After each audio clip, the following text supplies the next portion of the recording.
지니우스 액트 법안이 들어온다라는 이야기가 있어요. 네. 저희가 저번 방송에서 간단히 맞아요. 짚어드리긴 했는데 자 일단 이 법안은 미국 상원은행위원회를 통과했고요. 이제 전체 표결과 하원 절차만이 남아 음. 있습니다. 그렇다면 이 법안, 이 스테이블 코인에 대해서 미국의 첫 법안이라는 건데 이게 또 어떤 내용인지 한번 살펴보도록 하겠습니다. 자, 지금 보시면 일단 1대1 실물 자산을 예치를 해야 한다. 뱅크런 상태를 방지를 한다라는 건데 예를 들면 디지털 달러라는 거는 눈에 보이지 않잖아요. 그래서 승희 앵커님이 제가 만약에 아주 거래소죠. 아주 거래소를 가지고 있는데 앵커님이 10 테더를 샀습니다. 근데 저는 사실 눈에 찍히는 것만 10 테더를 주고 내가 그 10달러를 얻은 다음에 실제로 1대1로 실물 자산을 예치를 안 할 수도 있겠죠. 그쵸. 어. 그렇게 된다면 나중에 결국에는 뱅크런이 일어날 수 있는 음. 굉장히 안 좋은 점이 있기 때문에 지금 이 지니우스 액트 핵심 내용은 이 달러, 이 음. 패깅의 역할을 1대1 실물 자산을 거래소가 네. 이 발행사가 꼭 예치를 해야 한다라는 걸 두고 있습니다.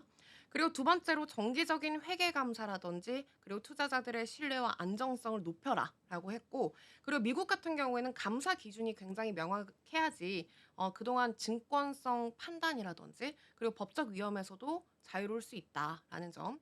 그리고 여기에 재무부가 무인과 외국 스테이블 코인에 대해서 제한을 일부 갖게 될 가능성도 포함이 되어 있어요.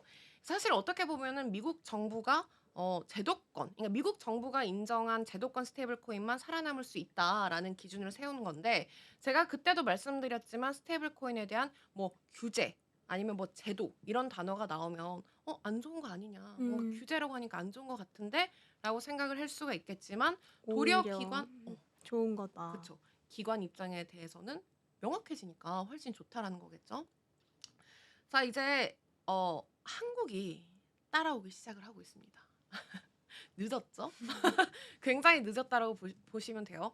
그럼 왜 한국이 지금 스테이블 코인을 따라가고 있을까라고 생각을 해 본다면 저희가 1 스테이블 코인을 살 때 1 달러를 산다고 했는데 네. 그렇게 되면 미국 입장에서는 스테이블 코인의 유동성을 높게 만들어 낸다면 당연히 이 시장에 있어서 달러의 가치가 높아지게 된다는 거겠죠. 그러다 보니까 최근에 암호화폐 시장이 커지고 스테이블 코인의 유동성이 너무나도 높아지면서 다른 나라들이 어 급박해지기 시작했어요. 발등에 불이 떨어졌다라고 보시면 되겠습니다. 자, 지금 한국 같은 경우에는 6월 10일에 국회에서 디지털 자산 이용자 보호법이 나왔고요. 비은행권 기업도 원화 기반의 스테이블 코인을 발행할 수 음. 있고 자기 자본 5억 원만 있으면 이 핀테크 기업도 디지털 원화를 만들 수 있다라고 합니다. 뭐 한국에서 한국판 테더가 나오는 거 아니냐 이런 이야기가 나오는데 사실 어떻게 보면은 택도 없다. 이 전 세계를 점유하고 있는 시장이 이미 테더랑 서클이 너무 많이 점유를 하고 있지만 그래도 우리 암호화폐 시장의 국내 거래소에 있어서는 너무나 호재겠죠? 그쵸. 근데 어떤 면에서는 저는 우려감도 있어요. 어떤 부분 때문이죠? 이게 원화와 패깅돼서 스테이블 코인이 만약 만들어진다면 우리나라는 아직까지 이런 법적 규제가 명확하지 않기 때문에 불법 자금이라든지 아니면 그런 데 기관들의 큰돈 같은 게 좀 쓰일 만한 여력이 있기 때문에 그런 부분에 있어서 규제랑 뭐 제도가 좀 더 명확해진 상태에서 들어와야 한다라는 생각이 듭니다. 맞아요. 아직 인프라도 너무 초기 단계여서 보안 리스크도 좀 클 것 같습니다. 그쵸. 보안 리스크에 있어서도 지금 한국 같은 경우에는 제도적으로 좀 미비한 게 있어요. 많죠. 음. 네. 그래서 저희가 보면 이 한국판 테더, 뭐 스테이블 코인의 이야기가 나오고 나서 시장이 바로 반응을 했고요. 카카오페이가 상한가를 찍고 카카오뱅크 아니면 뭐 삼성카드 같은 결제 기반으로 한 결제 관련 음. 종목들도 급등세를 보이는 모습을 그려냈습니다. 자 이제 스테이블 코인은 어떻게 보면은 디달러제이션에서 넘어오는 현상이고 최근에는 달러의 가치의 하락 그리고 다른 타국들도 이 미국이 가지고 있는 이 달러에 대해서 의문점을 품기 시작을 했다라고 보시면 됩니다. 그러다 보니까 지금 디달러제이션 현상으로 인해서 스테이블 코인으로 넘어왔다라고 보시면 되는데 자 그렇다면 미국은 왜 이렇게까지 지금 뭐 트럼프 대통령이 친암호화폐 대통령이다. 그리고 미국은 지금 스테이블 코인에 대한 제도화를 시키려고 하고 있는 거잖아요. 왜 그런지 한번 설명을 해 드리도록 하겠습니다. 음, 죄송해요. 자, 일단 테더 같은 경우에 많은 물량을 지금 국채를 보유를 하고 있어요. 네.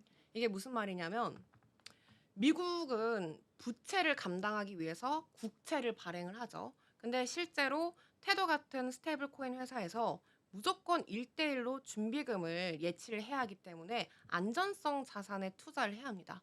그런 것 중에서 가장 안전성 자산의 대표적인 게 현금과 국채인데, 그러다 보니까 스테이블 코인 발행사들은 지금 국채를 굉장히 많이 보유하고 있어요.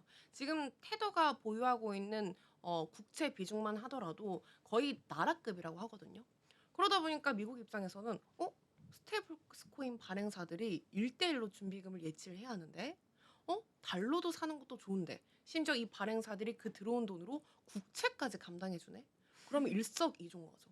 그리고 또 두 번째로 우리가 생각해 보면은 제3국, 그러니까 개발도상국 같은 경우에는 은행이 우리나라처럼 이렇게 잘 돼 있는 곳이 있을까요? 없죠, 그렇죠. 아무래도. 진짜 저는 우리나라에 살면서 이렇게까지 뭐 송금, 은행 시스템이 잘 돼 있는 너무 곳이, 빠르고 편리하죠. 그쵸. 물론 은행 점검 시간만 좀 뺀다면 진짜 최고인 것 같은데, 사실 개발도상국 같은 경우에는 뭐 멕시코라든지 뭐 제3국 같은 경우에는 아직까지 이렇게 은행 시스템이 미비해요. 음. 그러다 보니까 그래도 휴대폰은 있거든요. 그래서 이 스테이블 코인 기반으로 결제 시스템이 나오기 시작을 했습니다. 그래서 미국 입장에서는 우리가 달러를 지금 스테이블 코인을 사주고 있는 거잖아요. 그런 개발도상국, 상국의 그런 국가들이. 왜냐하면 그런 국가들 같은 경우에는 자기 자국에 대한 화폐의 가치가 굉장히 하락해 있기 때문에 이렇게 달러의 가치를 사고 있는 이 스테이블 코인에 대한 의존도가 굉장히 높아지고 있어요, 최근에. 어. 그러다 보니까 미국은 지금 스테이블 코인을 안 밀 이유가 없다. 그래서 음. 이번에 트럼프 대통령도 스테이블 코인을 발행을 했습니다. USD1이라는 스테이블 코인을 자체적으로 발행을 하면서 트럼프 대통령 이제 그 일가에서 뭐 채굴도 하고, 아니 뭐 스테이블 코인도 발행을 하고, 이거 시장을 다 유통하려고 하는 거 아니냐라는 이야기가 나왔는데, 사실 어떤 이면에서 봤을 때는 트럼프 대통령이 뭐 테더를 이기려고 한다가 아니라, 이 한 나라의 대통령도 내가 스테이블 코인을 발행했어. 그러니까 이 나머지 스테이블 코인 발행사들 눈치 보지 말고 한번 따라와 봐. 이렇게 말을 음. 하고 있는 것 같다라고 정리를 해볼 수가 있습니다. 사실 스테이블 코인 관련해서 너무 이야기가 할 게 많은데, 저희가 앞으로 스테이블 코인에 있었던 아까 전에 뭐 테라 루나 사태, 그런 거에 대해서도 앞으로 살펴보도록 하겠습니다.